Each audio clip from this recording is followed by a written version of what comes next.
Halo, Assalamualaikum warahmatullahi wabarakatuh.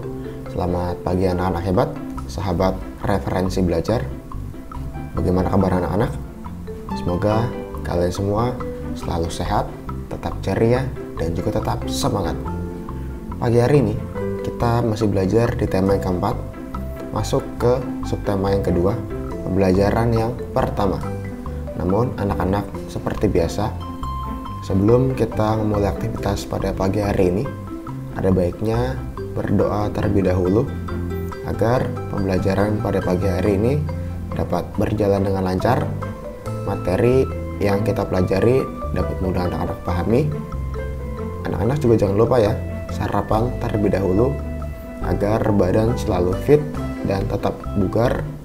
Dan yang tidak kalah penting adalah selalu mencuci tangan sebelum dan sesudah beraktivitas. Oke, berdoa menurut agama dan kepercayaan masing-masing dimulai. Selesai, langsung saja mari kita mulai.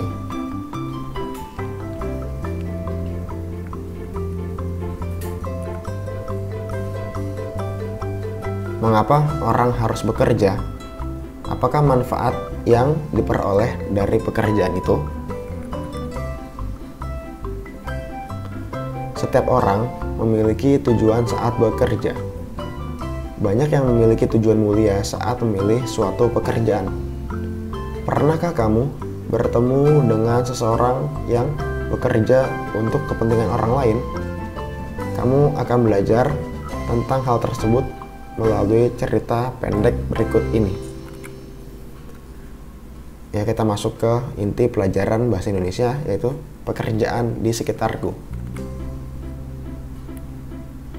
Pak Weli adalah kepala sekolah dasar Cemara di pelosok Kabupaten Grobogan, Jawa Tengah. Beliau lahir di Labuha, Maluku Utara. Di sekolah ini, muridnya juga berasal dari berbagai daerah. Pak Weli senang melihat murid-muridnya dapat belajar dan bermain bersama tanpa mempersoalkan asal-usul. Semua unik, baik sifat maupun kecerdasannya. Sudin adalah penduduk asli Grobogan.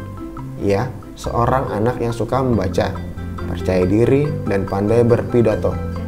Pak Weli ingin Sudin memperoleh pengalaman berharga melalui lomba pidato yang sebentar lagi akan diadakan di tingkat nasional. Sambil berpikir bagaimana memperoleh dana, Pak Weli mendaftarkan Sudin sebagai peserta lomba. Ia melatih Sudin setiap hari. Semakin dekat ke hari lomba, Pak Weli risau. Andai saja gajinya cukup untuk mendanai Sudin ke kota, pikirnya. Hingga suatu sore, terlintas ide di benaknya. Dipandangnya kebun pisang di belakang sekolah. Hampir semua pohon sudah berbuah dan siap panen. Esok paginya, ia mengumpulkan guru, penjaga sekolah, serta murid kelas 4, 5, dan 6. Rupanya, Pak Weli ingin menyelenggarakan lelang pisang di sekolah. Murid kelas 4, 5, dan 6 sudah dilatihnya untuk menjadi petugas lelang. Siapa calon pembelinya? Para bapak dan ibu pejabat daerah yang diundangnya.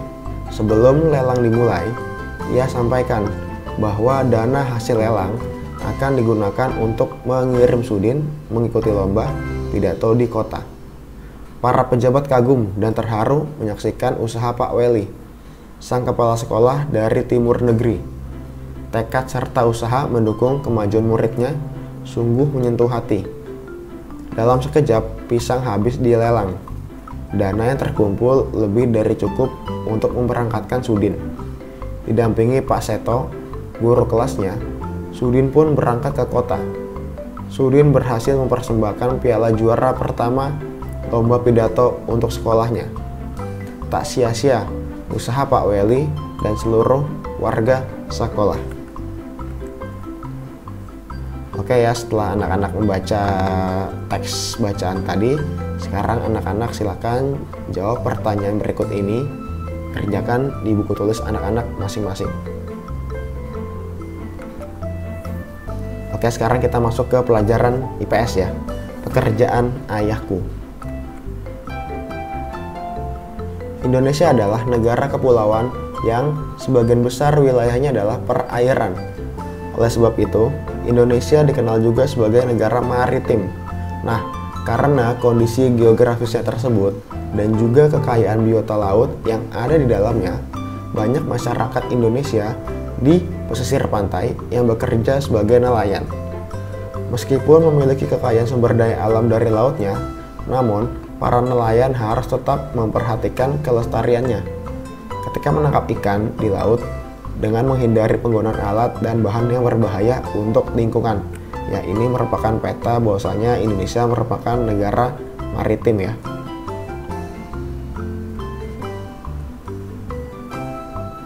Ayah bekerja sebagai seorang nelayan tradisional. Ayah tinggal di kampung nelayan. Ayah pergi melaut pada malam hari. Ayah membawa sampan dan jaring untuk pergi berlayar. Saat berlayar, ayah harus menghadapi ombak dan badai di laut. Karena hanya menggunakan sampan, ayah tidak dapat pergi melaut terlalu jauh. Tangkapan ikan ayah kadang banyak, kadang sedikit. Semua tergantung kepada cuaca. Sampan ayah tidak bermesin. Ayah tidak perlu membeli bahan bakar.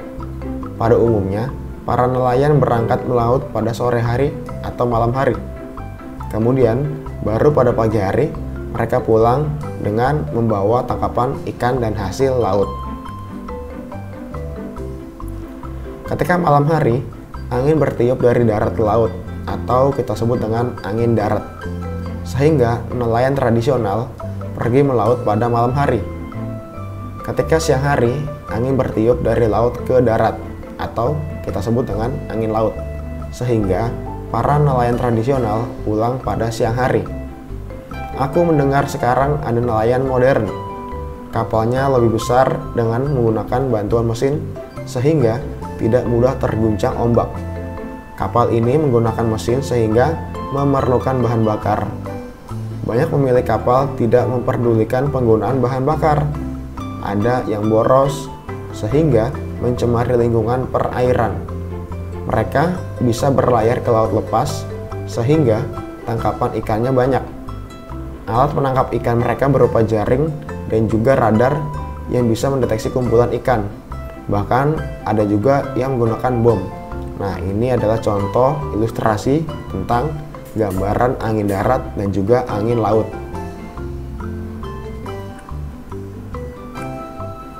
Kali ini ada perbedaan antara nelayan tradisional dan nelayan modern. Nelayan tradisional masih menggunakan perahu tradisional untuk menangkap ikan, yaitu perahu layar atau juga sampan. Sedangkan nelayan modern sudah menggunakan perahu dengan menggunakan mesin. Kemudian, alat yang digunakan oleh nelayan tradisional masih berupa peralatan sederhana seperti jala, tombak. Sedangkan untuk nelayan modern menggunakan alat-alat canggih seperti bream troll, sonar, dan nanti ada bom ikan, pukat harimau, dan lain-lain.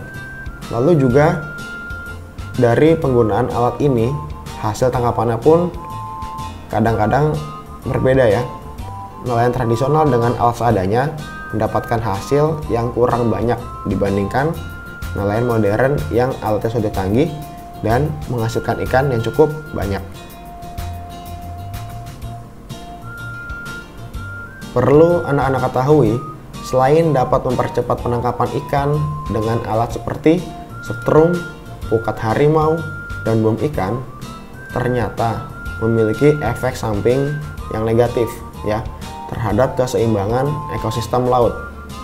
Selain itu, bom ikan juga sangat merugikan masyarakat, terutama masyarakat pesisir yang menggantungkan pemasukan dari sektor kelautan. Nah, dampak negatif dari penggunaan bom ikan yaitu yang pertama, banyak ikan mati sia-sia. Akibat dari ledakan bom tersebut, insang ikan sobek atau pecah sama sekali. Sebagian pingsan, sebagian lagi mati tercabik-cabik. Sebagian ikan tersebut menggenang dan mengambang. Sebagian lagi tenggelam ke dasar laut. Oleh para nelayan itu, sebagian ikan diangkut dan sisanya dibiarkan membusuk begitu saja. Kemudian yang kedua, dampak negatifnya merusak terumbu karang. Yang ketiga, jumlah ikan akan berkurang drastis. Penggunaan bom ikan dilarang dimanapun di dunia. Nah, ini salah satu gambar ilustrasi ya tentang penggunaan bom ikan.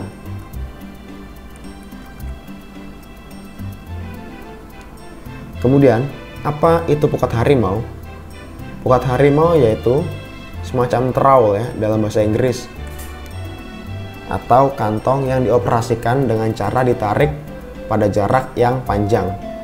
Penggunaan pukat harimau ini dapat menyebabkan yang pertama, kelangkaan pada ikan kecil. Kemudian rusaknya terumbu karang. Pukat harimau biasanya diletakkan di dasar laut supaya mendapatkan hasil yang banyak. Namun, pukat ini dapat mengenai terumbu karang. Pukat harimau dapat membawa serta terumbu karang dalam penangkapannya. Yang ketiga, kekeruhan laut. Yang terakhir, merusak ekosistem laut. Karena pukat harimau dapat menangkap ikan dengan ukuran kecil sekalipun, membuat ekosistem di laut menjadi terganggu karena disebabkan kelangkaan ikan di laut dan rusaknya terumbu karang. Nah, ini contoh ilustrasi gambar tentang pukat harimau.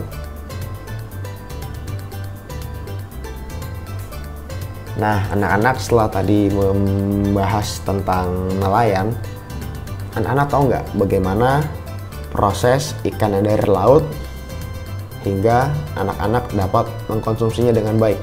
Ya, di gambar yang pertama yang paling atas itu nelayan menangkap ikan di laut menggunakan jala ya, secara tradisional.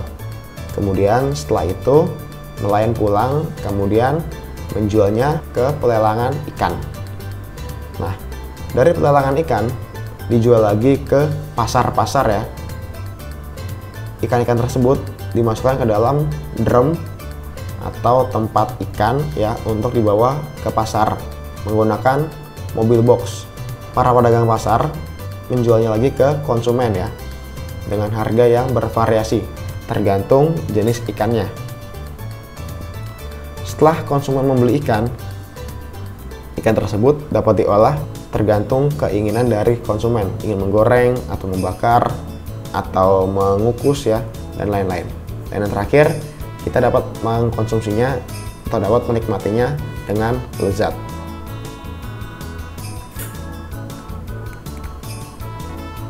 Oke anak-anak, mungkin cukup sekian video pembelajaran pada pagi hari ini. Jangan lupa ucapkan terima kasih kepada orang tua dan saudara kalian yang telah membantu dalam pembelajaran pada pagi hari ini. Sampai bertemu di video pembelajaran berikutnya. Wassalamualaikum warahmatullahi wabarakatuh.